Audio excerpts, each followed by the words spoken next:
Hello and welcome to today's live stream, New Tools for Old Questions, using eDNA to enhance ecological understanding. My name is Amanda Major, and I'm the Outreach and Events Coordinator at Connecticut River Conservancy. I'm excited to have all of you joining us today. During this live stream, we'll learn about what eDNA is, along with some different applications of eDNA techniques.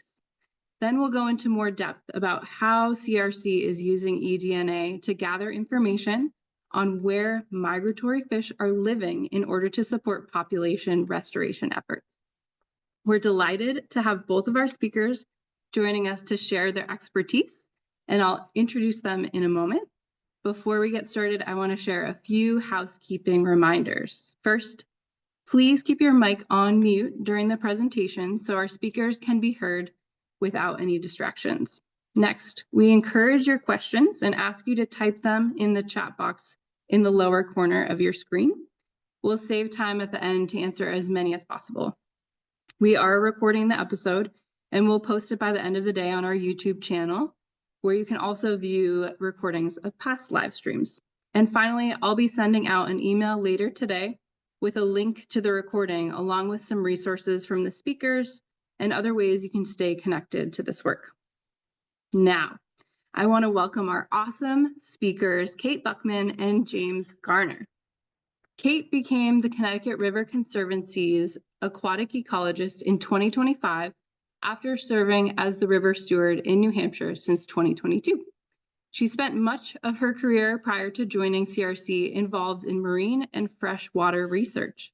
She received her bachelor's degree in biological sciences from Smith College, where she worked on coral reef ecology and education in Belize, and received her PhD from MIT Woods Hole Oceanographic Institution Joint Program in Oceanography, where she focused her thesis research on the ecology of fish at hydrothermal vent systems on the East Pacific Rise. Kate made the short trip back to her home state of New Hampshire in 2010 and spent many years at Dartmouth College as a member of the Toxic Metals Superfund Research Program, studying trophic transfer of mercury and assisting with community science programs in Maine, New Hampshire, and Vermont. James is completing his Northeast Climate Adaptation Science Center Graduate Fellowship at University of Massachusetts Amherst.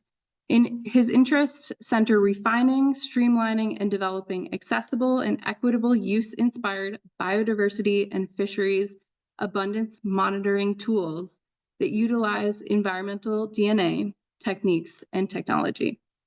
James works with a diverse array of project partners and stakeholders to address questions related to shifts in aquatic community composition, using eDNA techniques to track population levels, and finding deployable biodiversity monitoring systems to offer more affordable and equitable alternatives to traditional monitoring approaches.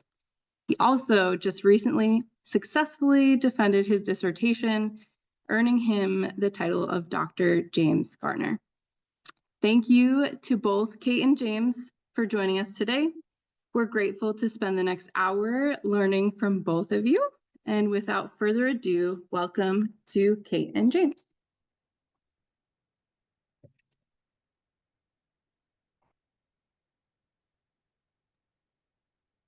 Thank you, Amanda, for that introduction. Let me share my screen here and get started.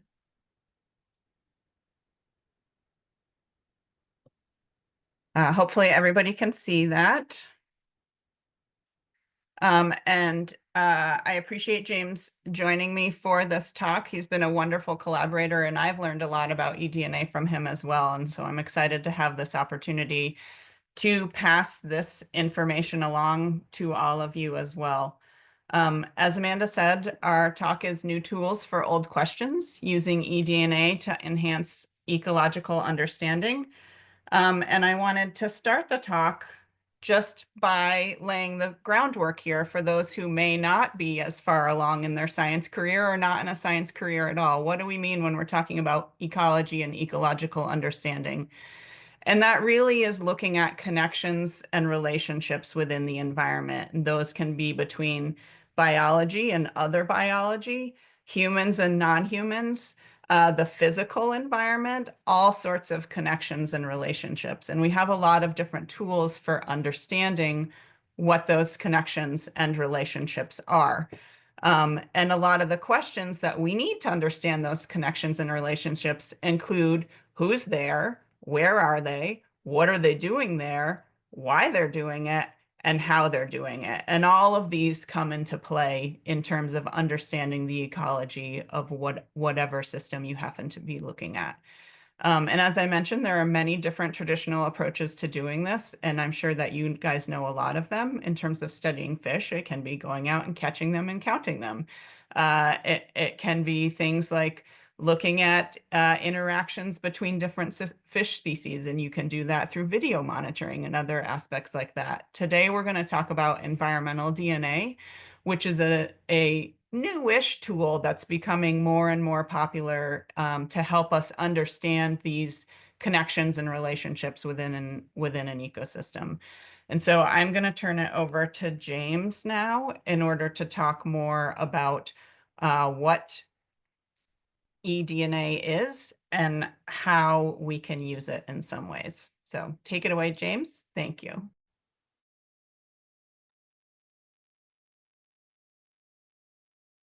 All right. Well, thank you everybody for those introductions. It's great to be here today. And yeah, I'll just get right into it. So first, let's talk about what environmental DNA actually is.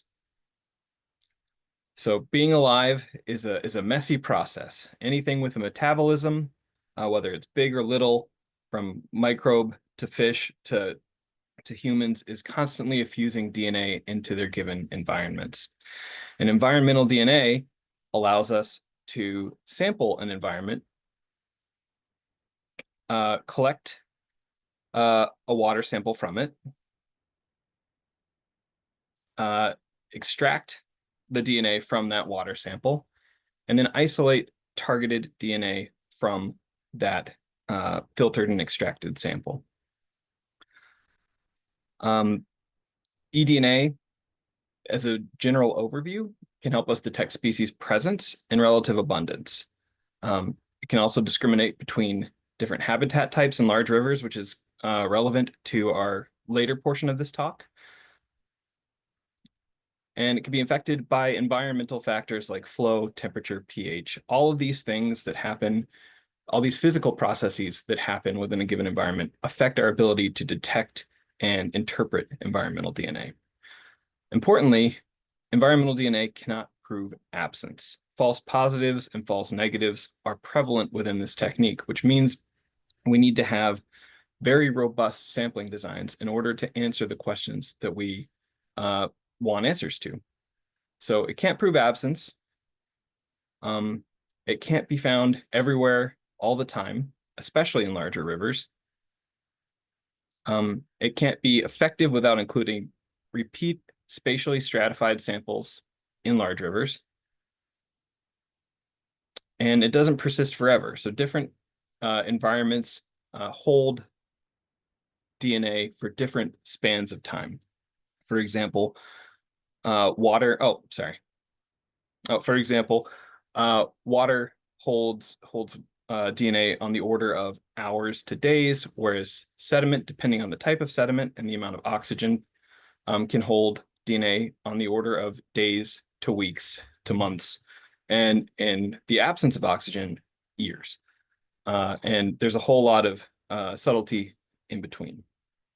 Sorry, go ahead, Kate. There's two primary types of DNA that I'm going to be talking about today. There are more than just these two, but these are the types that I'm most familiar with and we'll be talking about.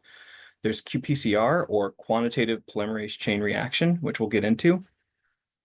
And it targets species-specific DNA sequences using genetic primers and probes, or specific gene regions to detect and quantify DNA from a target organism. And then we have eDNA metabarcoding.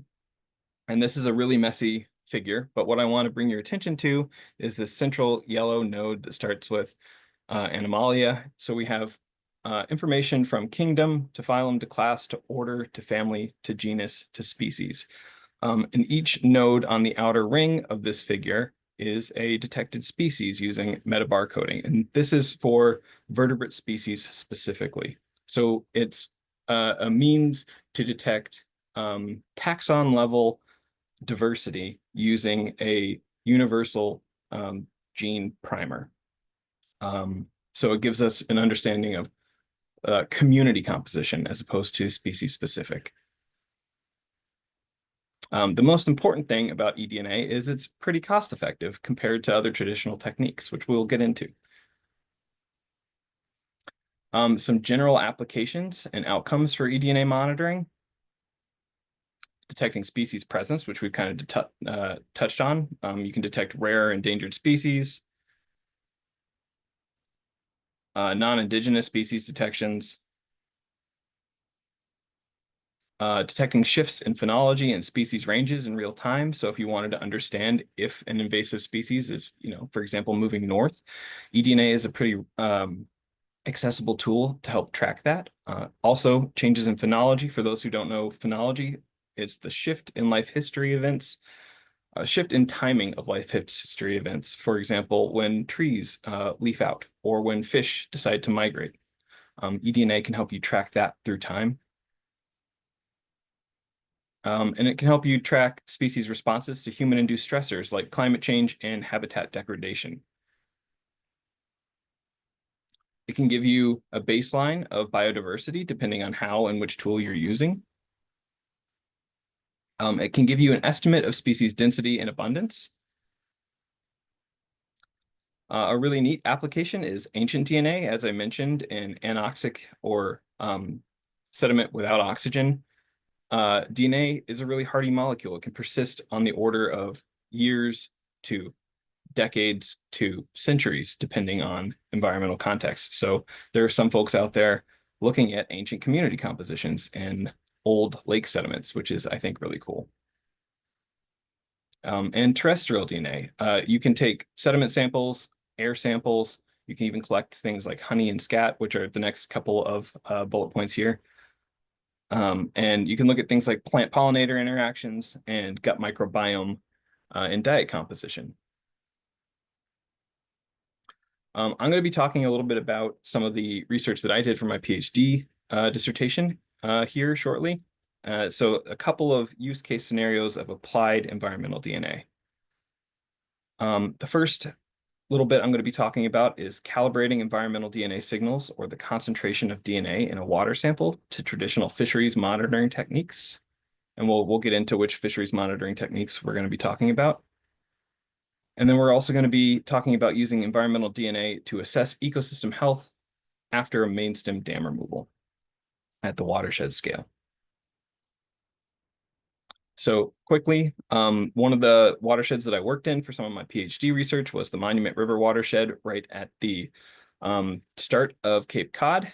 And it's a watershed that consists of 3 main ponds. The northernmost is Little Herring Pond, which flows into Great Herring Pond, which flows into Benoit's Pond, which then flows into the Cape Cod Canal.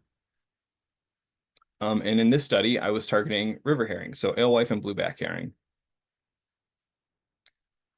Importantly, the traditional metric that we were calibrating to is an electronic resistivity counter or a fish counter. There is a fish ladder right where that arrow to Benoit's Pond is. There should be an arrow. Yeah, there we go. And as the fish swim up and through this concrete pool, they swim up this fish ladder and they have to pass through a box that has this resistivity counter. And every time a fish swims through the box, it disrupts that signal and adds a 1. And so we can use that as a point of calibration to understand what the concentrations of DNA that we're getting in our water samples mean in context. So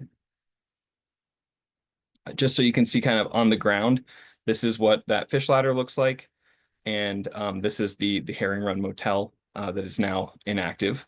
But fish swim up and through that pool and up through the fish ladder where they swim into Benoit's Pond. Importantly, we sampled 4 locations in this watershed. At Little Herring Pond, Great Herring Pond, Benoit's Pond, and in the concrete pool. And one of the drawbacks to the traditional monitoring techniques is they can tell you how many fish are coming into the system, but they don't really tell you anything about the number of fish in specific habitats, where they're going, and kind of what they're doing. So our objectives were to identify the sampling intervals and site combinations that best predict river herring counts from eDNA, and quantify how biological and environmental variables influence that relationship. And as I mentioned, this counter tells us how many fish are in the system, but not where they're going or what they're doing. When we want to have context about who's making it up to Little Herring Pond, how many are going to Great Herring Pond, and things like that. And Benoit's Pond. Importantly, quick methods overview. For qPCR, we collected water samples, and we did a qPCR process. I was fortunate to work with the UMass ICTC, which is, I don't remember the acronym, apologies, but they have these really nice robots that can handle thousands of samples at a time, which is really nice. And then we used a Biorad qPCR machine to run our samples through. Some quick definitions. When you get qPCR results, you get what's called a CQ score, which is the number of qPCR amplification cycles required for the fluorescent probe attached to the target DNA strands to emit a detectable fluorescent signal. And what that basically means is you're starting with a certain amount of DNA, you're adding these fluorescent probes, and each cycle is essentially doubling the amount of DNA in your sample. And as you continue to double, the cycle at which the fluorescence is detectable is your CQ score. The lower the CQ score, the larger amount of DNA you have in a sample.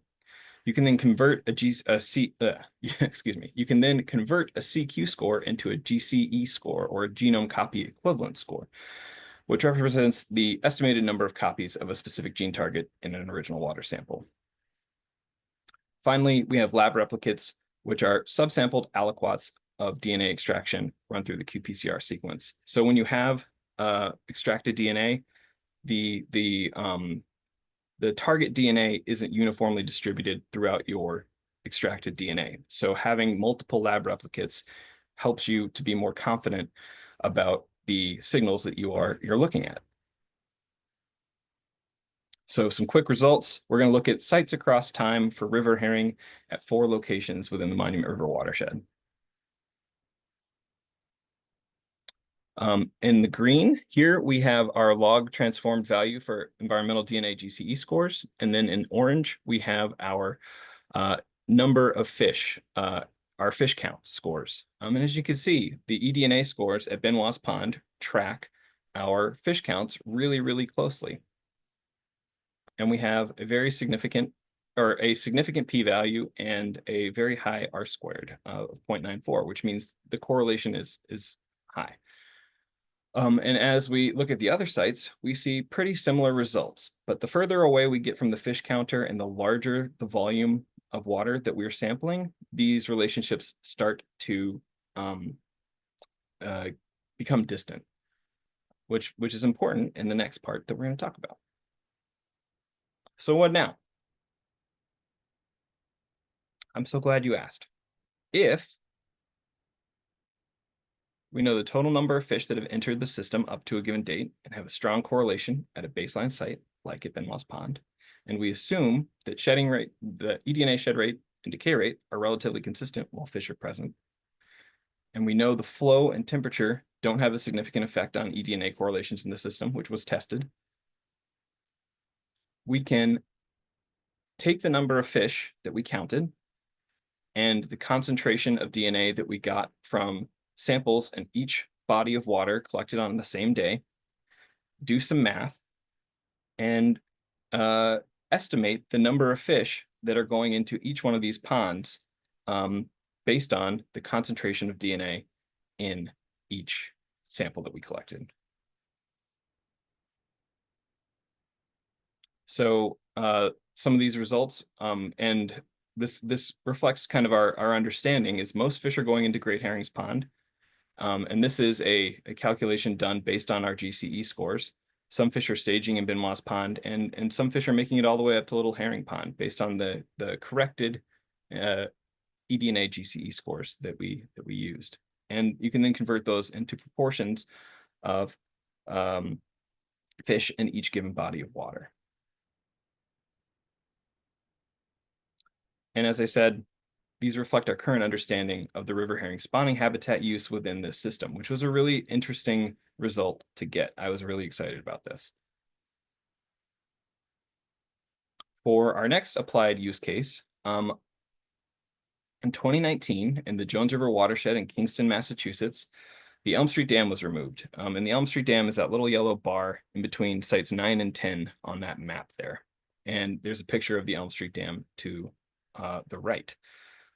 We wanted to understand the impacts of removing this main stem dam on the Jones River watershed at a holistic watershed scale. So we took samples at every one of these sites that you see from February through June for 2020, 2021, all the way through 2024. But I'm only going to be talking about our 2020 and 2021 data.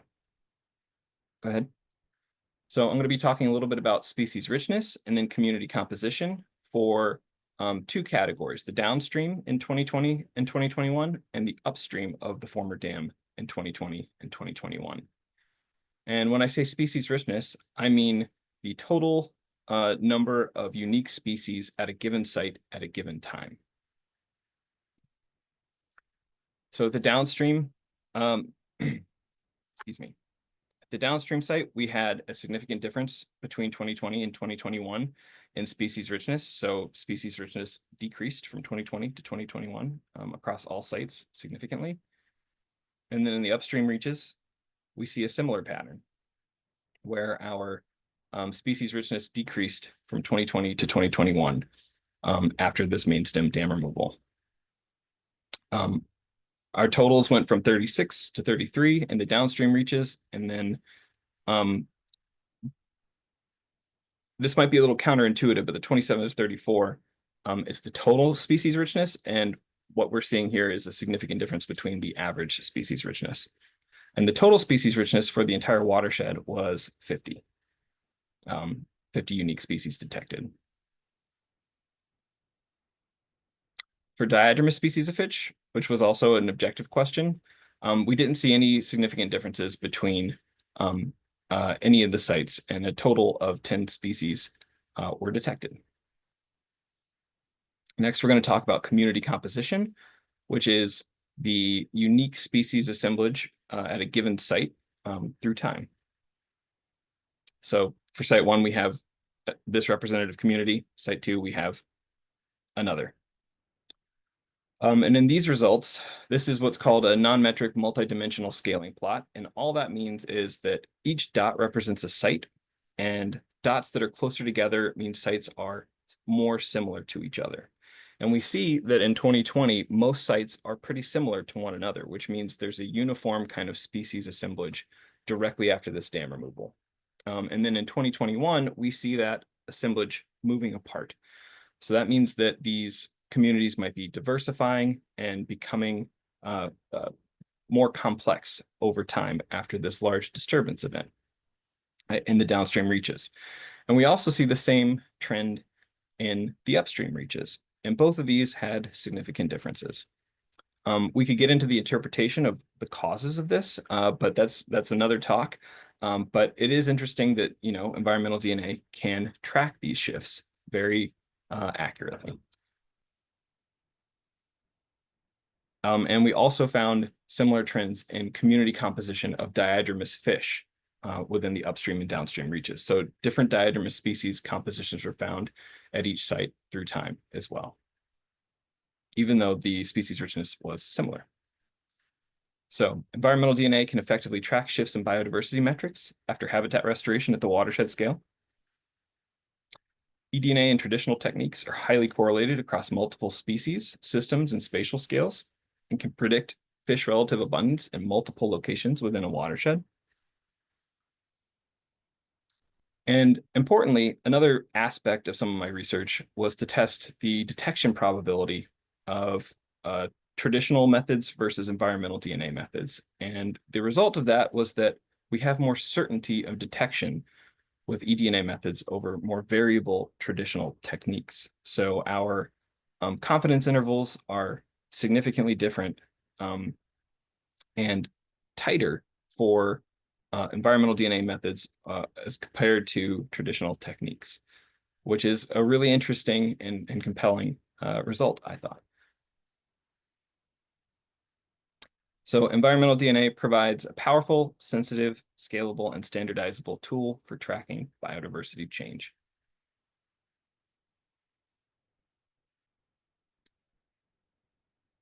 And with that, I will hand it over to Kate. Thanks, James. Thank you for that. Sorry, clicking in the wrong place on my screen here. Introduction to some of the applied uses of eDNA that you utilized in your thesis research. And I'm going to move on from there. I hope you guys all have a better understanding now about what eDNA is. It's simply collecting genetic material from the environment and using it to answer these ecological questions.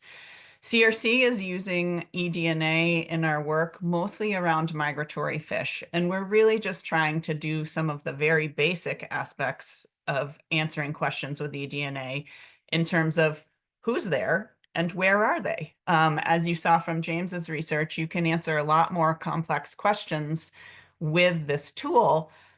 What we're really interested in knowing at the moment for our purposes is simply where are these particular species of fish? And so I'm going to be talking about two different sort of aspects of work that we are utilizing eDNA in at CRC. And the first is looking for sea lamprey and American eel, presence of these species in tributaries. This is collaborative work that we are undertaking with other members of the Connecticut River Migratory Fish Restoration Cooperative. If you are not familiar with the cooperative, it is a group of state and federal agency representatives, as well as public members that collaboratively are working to restore migratory fish populations in the Connecticut River watershed. It is a broad and very important effort. And it initially started focusing just on salmon and now is inclusive of all our diadromous species that inhabit the watershed. And so CRC has been assisting with collecting water samples in New Hampshire for part of this effort to look for presence of eel and lamprey in these tributary species or in these tributary streams. And so why are we doing this? This effort to date has been focused on tributaries with FERC licensed hydropower dams in them. And part of the reason why the collaborative and others felt this effort was important was to gain greater knowledge of where these migratory species are currently utilizing habitat in order to understand where we may need to implement better fish passage facilities and or remove structures in the river in order to facilitate the recovery of some of these species by offering them access to and additional habitat for spawning and or living. And so as you can see from the map on the right, water samples were collected throughout Vermont, New Hampshire, and Massachusetts and Connecticut as part of this effort. And we found positive detections in 2024 at 11 of the 23 tributaries that we sampled. And if you remember from what James said earlier, like it's important to have sort of replication. And I will note that this is a single year of sampling from single water samples at particular sites. We have gone back and sampled in actually, this was 2023 data. We've sampled again in 2024, and we'll probably be going out again this summer as well to add to the data collection efforts. And so that's pretty basic, just saying do we detect a signal for these species of interest in these tributary streams? And if the answer is yes, that provides us some additional information to help manage these species and inform fish passage needs within these tributaries as well. And again, that's a very collaborative effort between state, federal agencies and other NGOs as well. The other way that CRC is using data or eDNA is in our efforts to sort of elucidate where shortnose sturgeon are living in the Connecticut River. And James was integral to this effort. He was our collaborator and partner on designing and implementing this study. For those of you who are not familiar with shortnose sturgeon, I didn't talk about this, I probably should have, but the lamprey are an anadromous species, so they breed in freshwater and they live in saltwater for the adult portion of their lives. The eel on the previous slide are actually the opposite. So they are a catadromous species, so they live most of their adult life in freshwater and then go down to the ocean in order to breed. And they're actually a very fascinating species in which the entire East Coast population of American eel that live in all of the Atlantic drainages all breed in the same place in the Atlantic Ocean. And so these migratory behaviors make a lot of these fish very vulnerable to perturbations to their habitat, interruptions to their ability to migrate, things like dams, overfishing in the case of a fish where all of the fish breed in the same area, right? If something happens one year to that population that interrupts the spawning cycle, that can have huge implications for longer term metrics of that population. And so understanding where these fish are at different times is important in order to managing and trying to restore these populations. And that's part of these efforts with looking for presence with eDNA. The shortnose sturgeon story that we started this study came from a little bit different impetus. And so for those of you who are not familiar with shortnose sturgeon, we do have two sturgeon species in the Connecticut River area. The shortnose is the smaller of the two species, and as a species, they are present in all large East Coast drainages. So you find them in the Merrimack River. They're in a lot of other rivers that drain into the Atlantic Ocean on the East Coast as well. They're long-lived and slow reproducing. It can take decades for them to start breeding. And so this, again, makes them very vulnerable to perturbations to their life cycle. That interruption can have long-term effects, right? They are a migratory fish, but unlike our eel and our lamprey, they're probably more appropriately considered amphidromous, which means that they do migrate, but they don't necessarily need access to saltwater for breeding, and they don't necessarily need to move between saltwater and freshwater for breeding purposes, but they do need to be able to move around. In an unrestricted river, if there were no dams on the Connecticut River, most likely they would be moving down into the estuary to feed and then moving upstream to breed as well.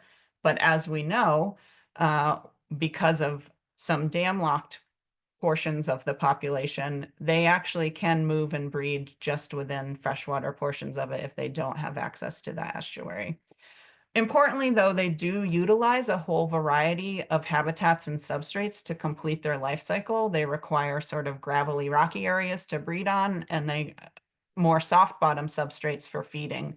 They do eat benthic invertebrates, and they are an endangered species. Although importantly, they were listed as endangered prior to our current conception of, or the establishment of the current Endangered Species Act. Historically, Great Falls in Massachusetts, which is where Turner's Falls and the dam in Turner's Falls is today, was considered to be the upstream limit of where the shortnose sturgeon could move to. And the construction of the Holyoke Dam bisected that sort of population that was known to be in that area. We undertook this study in part because for many years, people have been saying they're seeing shortnose sturgeon in the Connecticut River in Vermont and New Hampshire.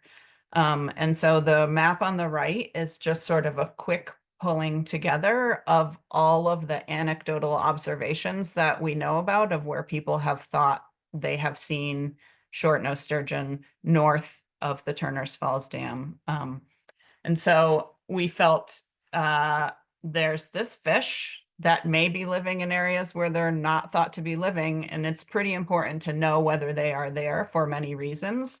One, they are an endangered species. They and their habitat deserve protections if they are existing in areas where they're not being currently managed. Two, as you can see from the little map, and there are a lot of hydro facilities, including the Holyoke one, which is not listed on there, which are in this area of water where people are saying they're seeing them where they were not considered to live. We know that dams and hydro facilities have a large impact on migratory fish and sturgeon in particular. And we know that a lot about that from the Holyoke Dam itself, where a ton of research has been done and many efforts have been made in order to improve the ability of fish to get on either side of that, both go upstream and downstream migrations. And so in considering the relicensing of these facilities, it's important to know really who is there and who needs to be taken under consideration when we're talking about long-term management of both the species and management of these hydro facilities. So our question really was, do short-nosed sturgeon exist in the Connecticut River upstream of the Turner's Falls and Vernon dams? And in order to answer that question, we designed a study that took place last year in the summer and fall of 2024 to go out and sample water with the goal of utilizing eDNA to look for presence of short-nosed sturgeon in these areas. And importantly, it is when you are designing a study like this, it's important to take the biology of the species you're looking for into consideration, right? So you want to be looking for eDNA in the areas of the river where you are most likely to find it. So in the case of eel and the lamprey, we're working in small tributaries, right? It's pretty shallow water for both of them. So we're often sampling in shallow areas downstream of deeper areas where we think they're most likely to be living in the case of eel. And so you can take a sample of water in a tributary, which is typically only 6 inches deep, and in a well-mixed area of there, you're going to get a good signal of what's upstream. In the Connecticut River, there are areas of the river that are considerably deeper than 6 inches constantly. And in the case of sturgeon, remember I said that they eat benthic invertebrates. They are a benthic species, so they are on the bottom of the river most of the time. So in the design of our study, we felt that it was critically important to sample water from the bottom of the river where the highest likelihood of there being genetic material from these organisms were. So we sampled 11 sites. You can see them marked in blue on the map on the right. The southernmost site is below the Turner's Falls Dam, and that's an area where we know short-nosed sturgeon are living. We utilize that as a positive field control. You can see in the picture on the left, there's also a picture of a short-nosed sturgeon in a tank. We used a positive lab control as well, sampling water from that tank where only a short-nosed sturgeon has lived in order to make sure that our primers were working the way we wanted them to. We took duplicate field samples at all of these sites, and in some sites we sampled at stations all the way across the river, where in others we only sampled in the center channel. And we picked these sites based both on where these anecdotal sightings of sturgeon had occurred, as well as some knowledge of the river hydrology and an understanding of where we were most likely to be getting good mixing in areas where that eDNA would be concentrated rather than dispersed, so that we would have the best chance possible of getting it in the bottle when James dove to the bottom of the river and opened it up and collected some water at the bottom. So this went through the same process as all the other eDNA samples do, which is filtering, extraction of the DNA from the filter, and then we utilized qPCR, which James already talked about, to look specifically for presence of short-nosed sturgeon eDNA. And so I'm going to show you a little bit what some of those results look like so you can be familiar with that.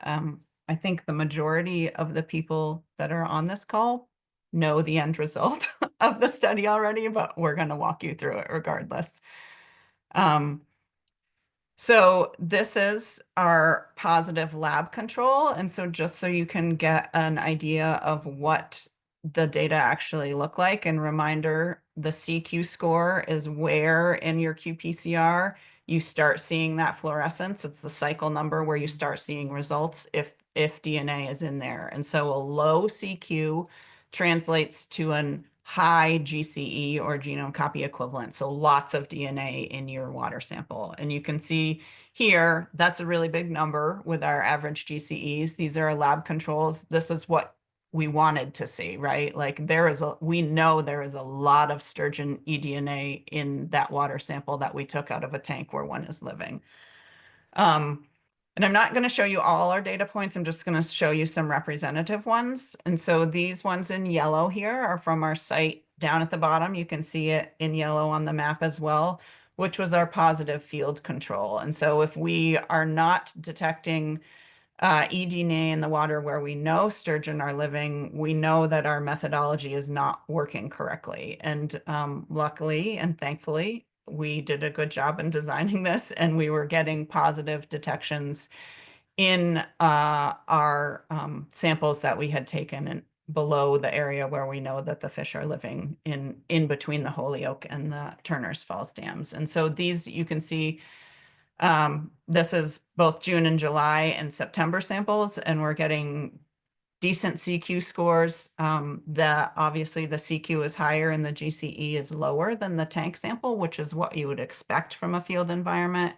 And our lab replicates, we're getting multiple of those replicate subsample aliquots amplifying as well, which is good. We also, really excitingly, we were thrilled to get this result, got positive detections in water samples that were taken upstream of the Turner's Falls and the Vernon dams. And I'm just showing you average results from two different sites here. The Westmoreland site is the northernmost site. It's that we got a positive detection. You can see that it is marked in red on the map.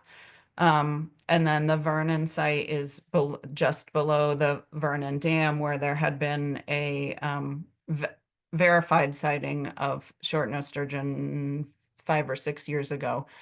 And so you can see we're getting good CQ results and GCEs there, a little bit lower than the Sunderland site, but again, the river is different, and so that is, and the fish are different in different areas, so that's expected to have some variability there. So this was really, really thrilling for us to get this result. We went back out and resampled the sites again in September under very different river conditions. We added one more positive detection in September to the 4 that we had gotten in our June, July sampling, and we learned some stuff about techniques for sampling under different river conditions too, which we'll be writing up for publication as well. So conclusions, we had 5 positive detections for shortnose sturgeon eDNA upstream of the Turner's Falls Dam, 4 between Turner's Falls and Vernon, and 1 between the Vernon and the Bellows Falls dams. We were really pleased to see that both our positive and our negative controls functions as they designed, which gives us a lot of confidence in our results that we got in the unknown samples. And as part of this, we found that it was extremely important to be considering hydrological and ecological factors into our sample design to increase the odds of successful detection of eDNA from a really rare species, right? And I said we sampled under 2 different time points, in the fall and in the spring, and we found that the flow conditions in this river, the Connecticut River, is a pretty large managed river. It's not free flowing. The flow conditions due to rain and dam discharge manipulation, we feel had a large effect on our detectability of eDNA between the 2 different seasonal sampling time points, as well as sort of just the general difference in fish behavior in different times of the year that can impact eDNA shedding rates as well. And so critically, it's really, really important if you are considering, I saw a lot of people in the chat saying they're considering using eDNA, and James's research and this study really emphasize how important it is to have repeat spatial and temporal sampling, particularly when you're looking for really rare species. And so those are the two main ways that CRC is using eDNA. We are hoping to incorporate it into some more different uses in the future. We're really intrigued by how James has used it to monitor before and after in dam removals. As you know, as many of you are aware, CRC does a lot of restoration work, including dam removals, and being able to incorporate this into some of our monitoring is intriguing and something that we're hoping to be able to work towards in the future.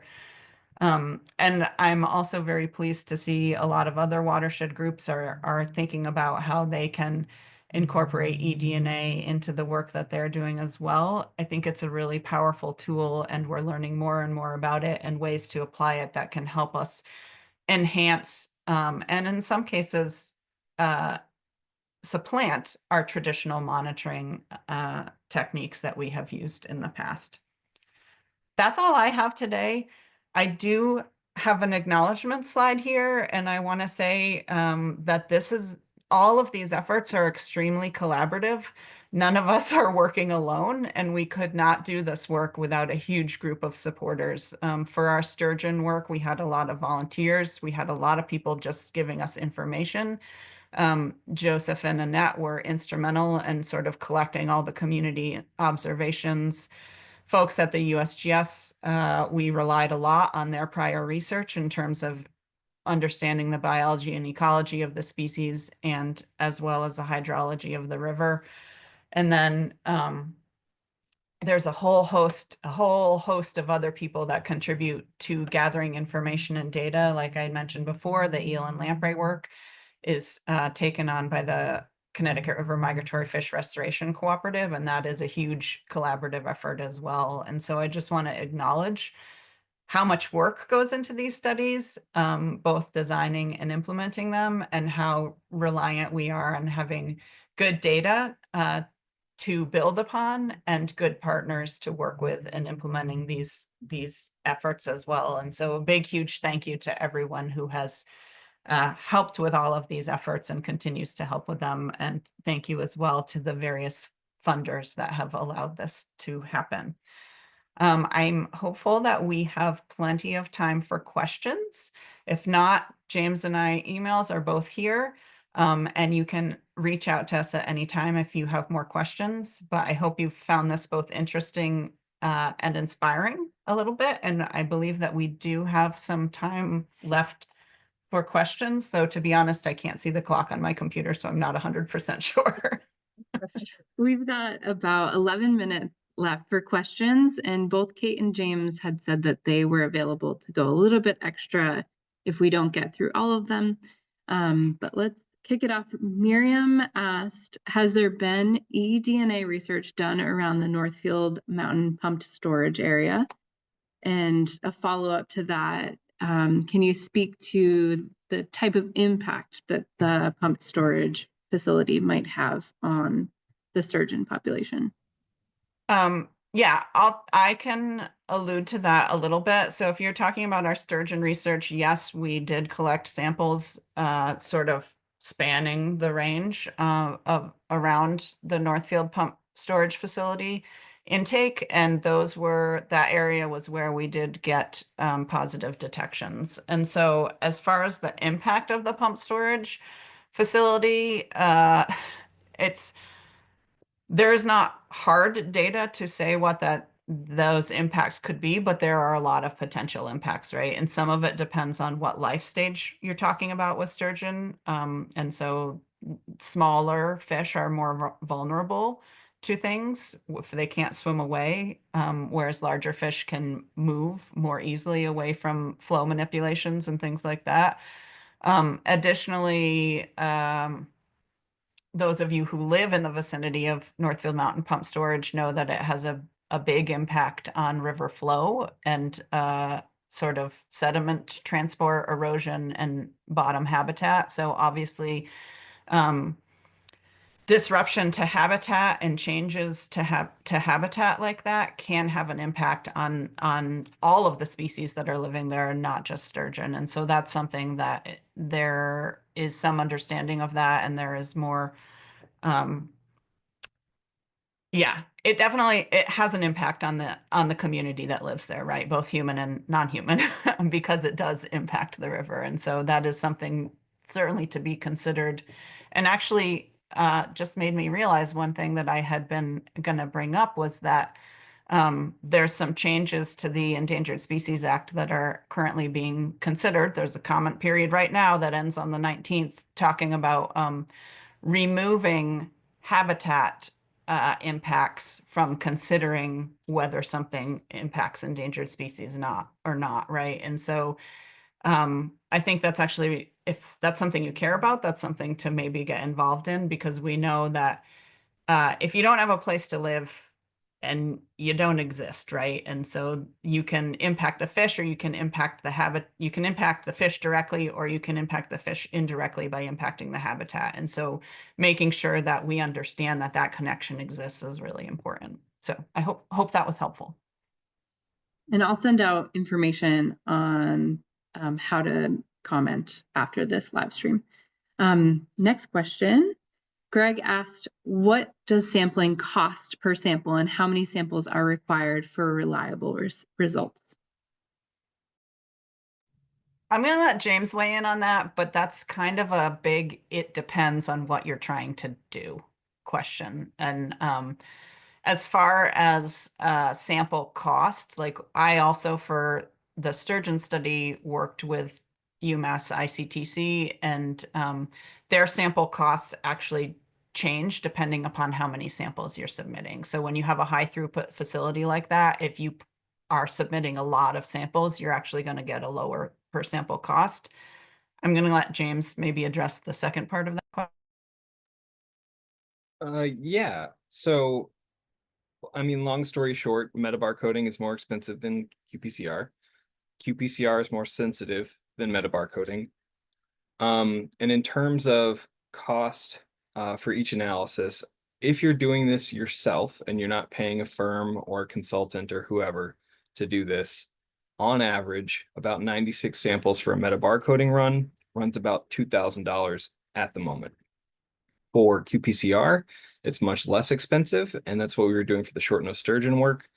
And we were able to do a lot of this work for a budget that was relatively inexpensive, in my opinion. So sample processing is on the order of, tens to hundreds of dollars for several samples. But, that adds up if you're doing replication, and both spatially and temporally. So that's just the raw cost. If you're hiring somebody or consulting, it obviously will increase. But I don't know was there a second part of that question that I didn't answer? How many samples are required for reliable results? Oh, okay, yeah. It depends on the question. But in my experience, if you are able to get detections multiple times in your target location for your target species through both time and space, that's a reliable indicator that what you're seeing is a true presence, as opposed to, perhaps contamination, or, like an osprey flying over and dropping a fish in the system or something like that. And in terms of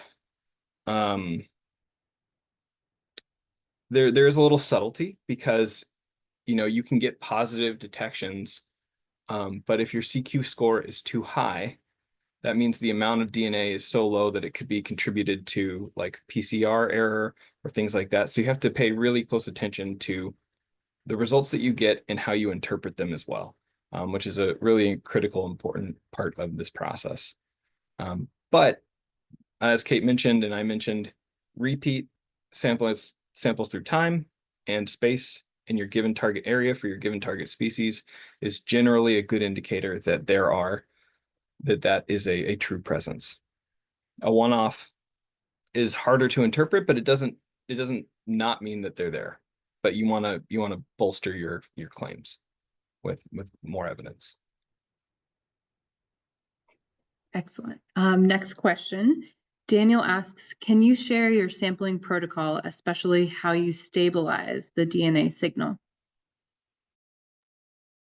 I think the answer to what you're asking is you need to keep it cold, right? So it's like actually critically important that your samples stay cold right after sampling and get frozen as fast as possible and stay frozen in any state that they're in, whether it's the water or the filter or whatever, or your extracted DNA. And that will help maintain the integrity of the DNA that's in your sample. In addition to that, there are also room temperature stable DNA buffers that you can use, like Longmire solution. But ironically, under cold conditions, that solution kind of separates, so it becomes not as effective. But as long as you are buffering by using temperature or some sort of chemical process, it should be okay. And in terms of sampling protocols, I think I saw another question about this as well. One of the most challenging, but also one of the most interesting parts about any environmental DNA survey is that they're all system specific. So your sampling design and how you go about collecting your samples for your target species is going to be dictated by the environment that you're in. So the Connecticut River is a huge river. So like we mentioned earlier, DNA isn't everywhere all the time. So you have to collect a lot of samples in the places where your detection is the most likely. But in a smaller stream, your sampling design is completely different than it is in a lake, than it is in a marine environment, that it is in an estuary. So these sampling designs all need to be tailored to the specific question and your goals. And also, like, if ever anybody here has any questions or anything like that, please feel free to reach out to me. I can help. This is my bread and butter. It's my whole PhD on figuring out how to do sampling design. So yeah, please reach out. I'm wondering if this is kind of a piggyback on that response, but Stephen asked, I was wondering how you design primers for eDNA detections for accurate detection of a specific species without false positives. That's a great question. So I didn't design these primers personally. A lab at UMaine did, and they got a NOAA grant where they were tasked with designing primers and probes for a whole suite of northeastern migratory species of fish. And when they were going through that process, one of the things that you do is test for specificity. And so you run a whole bunch of experiments seeing if these primers are, specific to, a family of fish, and then a genera of fish, and then species specific tests. And so if you can then test to make sure that you're only amplifying your target species. And there's a whole rigorous process that these primers have gone through. And there's a report put out by the Kinnison lab at UMaine that has these methods and primers and probes. If you're more interested, I can also share that with you. But to answer your question, I trust these primers and I have used them and have had a great amount of success, and they are highly specific. But designing them yourself it's straightforward, but it does take time. Great. We have about 4 questions left, and it is 1 o'clock. So if you do need to leave, we thank you so much for joining us today and just reconnecting with the Connecticut River watershed with us and learning more. I will be sending out a follow-up email after we finish this up and upload this great live stream to YouTube. So you can look forward to rewatching it and being in touch with Kate and James. But we'll stay on. But if you need to leave, please do so. Let's jump into the next question. Joy asks, they say, exciting work. Do you know on average how long eDNA is viable for in the river environment? Since sturgeon are a benthic species, in theory, would their eDNA hang around longer, be preserved better with less exposure to light and temperature fluctuations? That's a great question. You okay if I take this one, Kate?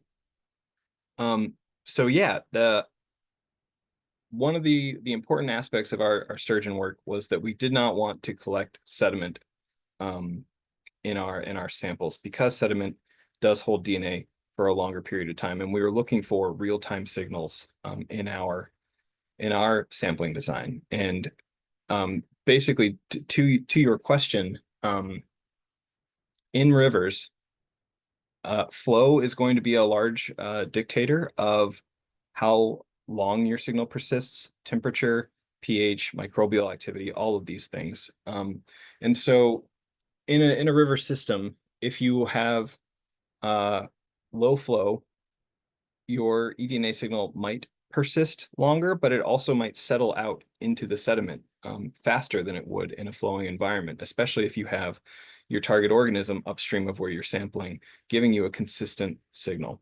So it really depends on the size of the river, your flow conditions, your temperature.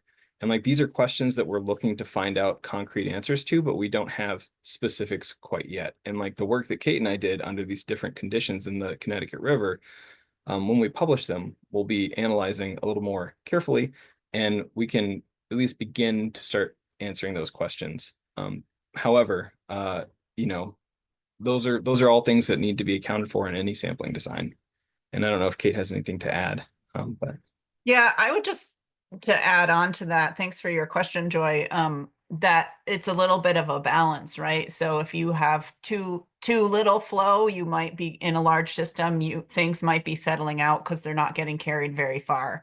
If you have a lot more flow and you're looking for a rare signal, you're then diluting your signal, right? And it's getting carried away both faster, and there's less DNA per volume of water if you have a larger volume of water going through.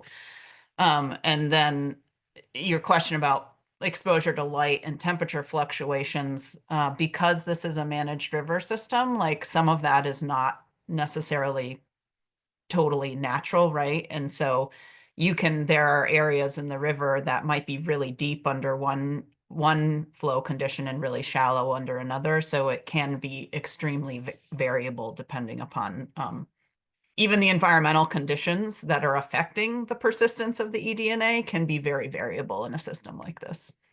But it's a really great question, and it's something that you absolutely have to think about when you're designing a sampling regime. Awesome. Alessandra says, how site-specific is eDNA considered to be in marine environments? Given the holding time of hours to days, I'm assuming this is mostly used to inform species presence at a more regional scale. For instance, our company does work in offshore wind and have been looking into whether eDNA applications make sense for our research. I can talk to this as well. I've done some marine work with using environmental DNA and estuarine work, and have thought a lot about the offshore wind program. So if you want to get in contact, I have some ideas. But in terms of real-time signals in marine environments, it is pretty spatially conserved, especially near shore. A couple of papers that I've read, have on the order of tens of meters is where that signal is moving out towards, and is limited by. And then in like more connected flowing systems, that expands, and the duration at which that signal is detectable depends a lot on again, environmental factors. But there are, I think, sampling designs that you can implement that can account for those things, especially in the offshore wind environment.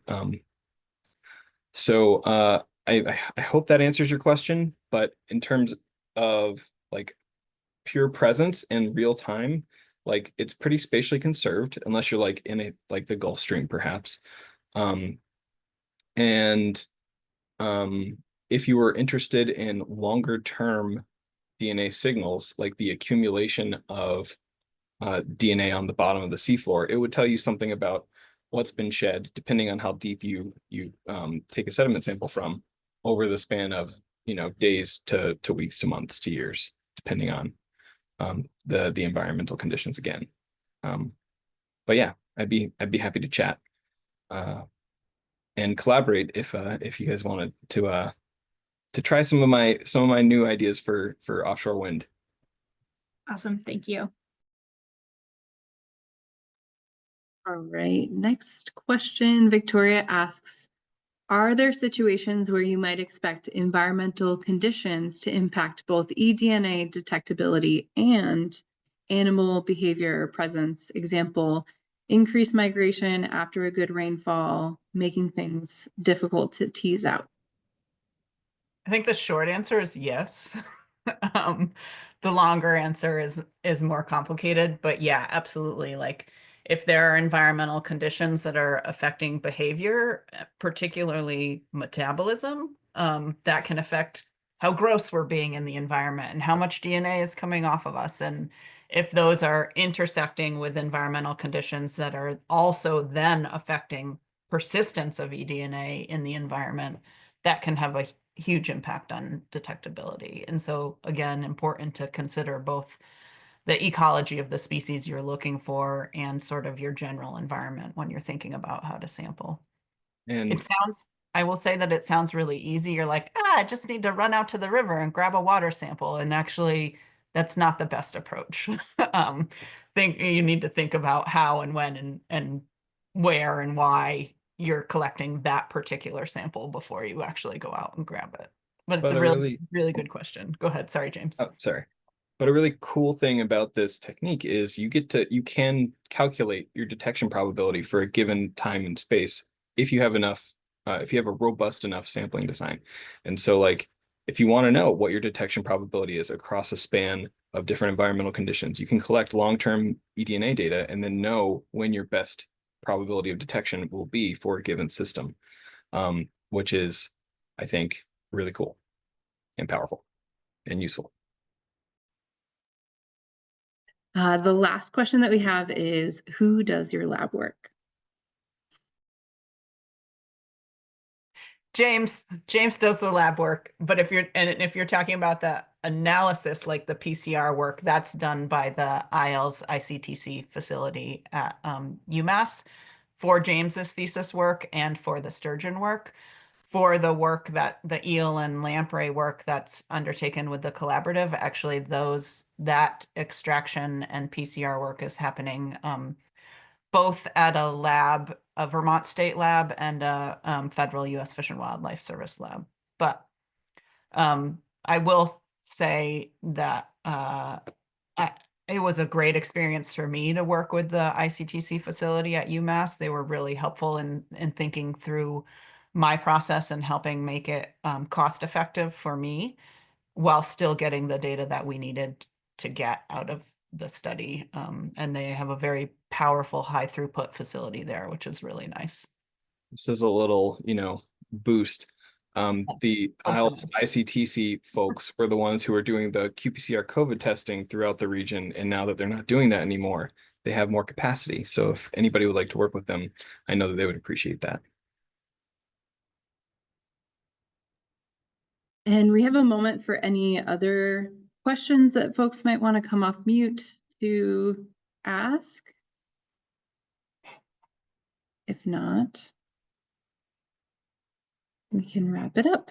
It looks like questions have been asked. Great. So thank you all for joining us today for this live stream to learn more about our watershed. We definitely have some great events throughout the watershed coming up this spring and summer, and we'd love for all of you to join us in person if you can. If you're interested in our work and want to connect more deeply, our annual meeting is coming up on Saturday, June 14th at Brunel's Marina in South Hadley, Massachusetts. And we also have quite a few volunteer opportunities to just get your hands in the water and work with your watershed. And we hope to see you all again soon. Thanks so much. Thank you both. Bye now.